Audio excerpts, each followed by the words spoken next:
Details చూస్తే చిత్తూరులో దోపిడీ దొంగలు హల్చల్ చేశారు. పుష్ప కిట్ వరల్డ్ షాపింగ్ యాజమాని ఇంట్లోకి చొరబడి 2 తుపాకులతో గాలోకి కాల్పులు జరిపారు. అప్రమత్తమైన యజమాని పోలీసులకు సమాచారాన్ని అందించారు. సంఘటనా స్థలానికి చేరుకున్న పోలీసులు 3 దొంగలను అదుపులోకి తీసుకున్నారు. 2 తుపాకులు, బుల్లెట్లు స్వాధీనం చేసుకున్నారు. ఘటనా స్థలాన్ని జిల్లా ఎస్పీ మణికంఠ పరిశీలించారు.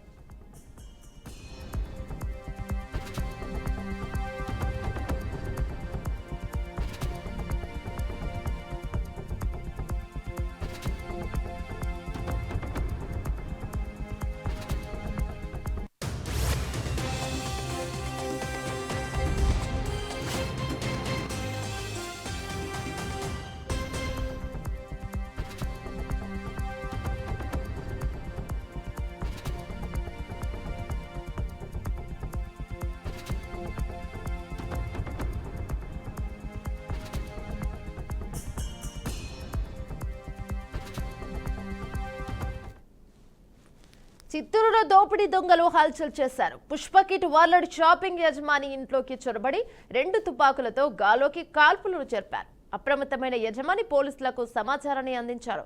ఘటనా స్థలానికి చేరుకున్న పోలీసులు 3 దొంగలను అదుపులోకి తీసుకున్నారు. 2 తుపాకులు, బుల్లెట్లు స్వాధీనం చేసుకున్నారు. ఘటనా స్థలాన్ని జిల్లా ఎస్పీ మణికంఠ పరిశీలించారు. ఇదే అంశంపై మరింత సమాచారం మా ప్రతినిధి గోపి అందిస్తారు. రైట్ గోపి, చెప్పండి. యమున, ఇవాళ చిత్తూరులో తెల్లవారుజాము నుంచి కూడా దొంగలు హల్చల్ సృష్టించారు. అయితే ఒక ఇంటిలోకి దూరి, అంటే పుష్ప స్టోర్స్, దానిపైన ఆయన యజమాని కూడా ఉంటారు. మొత్తం 3 ఫ్లోర్లు. టాప్ లో ఆయన ఇంటి నివాసం ఏర్పాటు చేసుకుని ఉన్నారు. కింద వచ్చి ఐడిబిఐ బ్యాంక్ ఉంటుంది. అయితే ఈ ఫ్లోర్ లోకి చొరబడిన దుండగులు మొత్తం 6 మంది.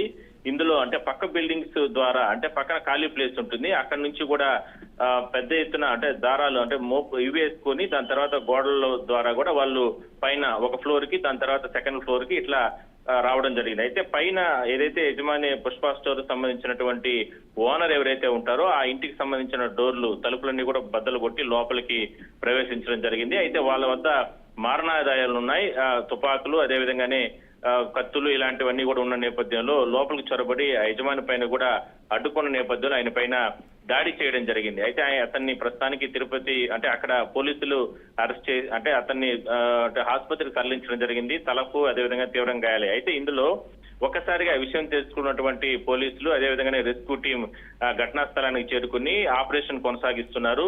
ఇప్పటికే 4, ఎందుకంటే వాళ్ళ వద్ద మారణాయుధాలు ఉన్నాయి, అదేవిధంగానే తుపాకులు ఉన్న నేపథ్యంలో ఎదురు కాల్పులు జరుపుతారనే ఆలోచనతో చుట్టుపక్కల ప్రాంతాల వాళ్ళందరినీ కూడా ఇళ్లన్నింటినీ కూడా ఖాళీ చేయిస్తున్నారు. వెంటనే ఘటనా స్థలానికి కూడా ఎస్పీ మణికంఠ కూడా అక్కడికి చేరుకోవడం జరిగింది.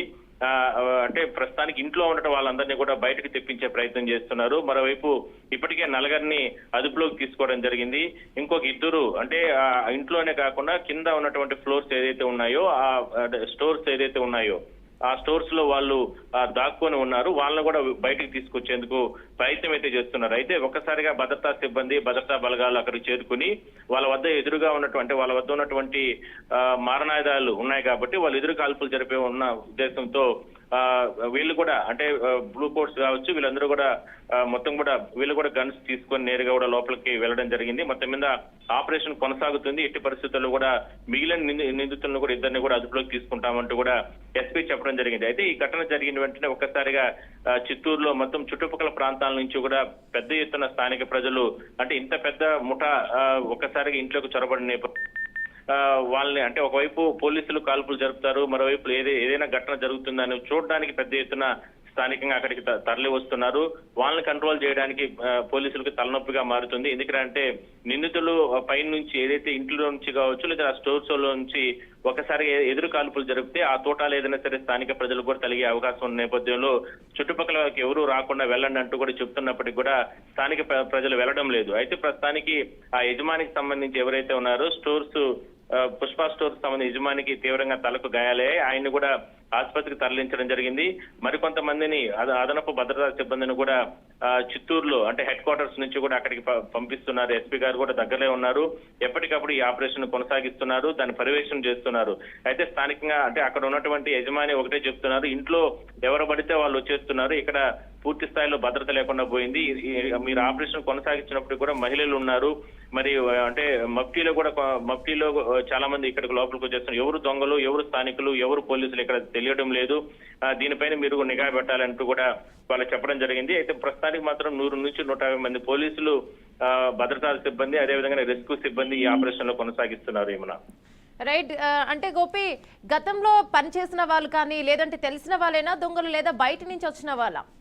లేదు, అంటే వీళ్ళ దగ్గర మారణాయుధాలు ఉన్నాయి, అదేవిధంగా తుపాకులు ఉన్నాయి కాబట్టి వీళ్ళు అంతర్రాష్ట్రాలకు సంబంధించినటువంటి దొంగలుగానే పోలీసులు ప్రాథమికంగా నిర్ధారణకు రావడం జరిగింది. అయితే ఈ స్థాయిలో దొంగతనాలు ఏపీలో కానీ లేదంటే ఎక్కడ కానీ, అంటే తమిళనాడు కావచ్చు లేదంటే కర్ణాటక, ఇలాంటి ప్రాంతాలు ఎప్పుడు కూడా గతంలో జరగలేదు. మొత్తం 6 మంది ఇందులో దుండగులు ఉన్నారు. 6 మంది ఉన్నారా, ఇంకా ఎక్కువ మంది ఉన్నారా అనేది పూర్తి స్థాయిలో కూడా ఇంకా కూడా పోలీసులు కూడా చెప్పలేకుండా పోతున్నారు. ఎందుకంటే ఇప్పటికే 4 అదుపులోకి తీసుకోవడం జరిగింది. అయితే వాళ్ళు అంటే లోపల స్టోర్స్ లో కానీ ఇంట్లో కానీ ఉన్నారే కానీ వాళ్ళు ఎక్కడా కూడా ఎదురు కాల్పులు కూడా జరపలేదు. ప్రస్తుతానికి మాత్రం వాళ్ళు అదుపులోకి తీసుకున్నారు. వాళ్ళ వద్ద ఉన్నటువంటి తుపాకులను కూడా స్వాధీనం చేసుకోవడం జరిగింది. ఇదంతా కూడా అంతర్రాష్ట్రాలకు సంబంధించినటువంటి మాఫియా ముఠాగానే పోలీసులు గుర్తించడం జరిగింది. అయితే ప్రస్తుతానికి మాత్రం కింద ఐడిబిఐ బ్యాంకు కూడా ఉంది. అయితే బ్యాంకులో చొరబడడానికి వచ్చారా, లేదంటే పైన యజమాని అంటే పైకి వచ్చిన తర్వాత యజమాని అక్కడ గుర్తించి, ఆ ఇంటికి సంబంధించిన యజమాని గుర్తించి ఆయన అడ్డుకునే ప్రయత్నం చేసే సందర్భంలో అతని పైన దాడి చేశారా, లేదంటే ఇంట్లో ఉన్నటువంటి వస్తువుల్ని దోచుకు వెళ్ళడానికి వచ్చారా అనేది ప్రస్తుతానికి అంటే నిందితులు కొంతమంది దొరికారు కాబట్టి వాళ్ళు విచారణ జరిపితే దాని తర్వాత వాస్తవాలన్నీ కూడా బయటకు వచ్చే అవకాశం అయితే ఉంది. ఇక్కడ ఆందోళన కలిగించే అంశం ఏరా అంటే ఆ కుటుంబ సభ్యులకి రక్షణ కల్పించాలనేది ప్రధానంగా వాళ్ళు చెప్తున్నారు. ఎందుకంటే మహిళలు ఉన్నారు, అదేవిధంగానే ఆయన ఇప్పటికే ఆ యజమాని పైన దాడి చేయడం జరిగింది. అక్కడ వాళ్ళు దుండగులు ఆయన కూడా ఆసుపత్రికి తరలించారు. అదేవిధంగానే కింద చుట్టుపక్కల ప్రాంతాల్లో ఉన్న ప్రజలకు కూడా ఎక్కడైనా సరే వాళ్ళు దుండగులు కాల్పులు జరిపితే వాళ్ళకు మరింత భయానక పరిస్థితులు ఉండే అవకాశం అయితే ఉంటుంది. మరి ఆ రకంగా పోలీసులు రక్షణ కల్పించి ఈ రెస్క్యూ ఆపరేషన్ కొనసాగించాలనేది స్థానికుల డిమాండ్. ఏమన్నా రైట్. Thank you Gopi.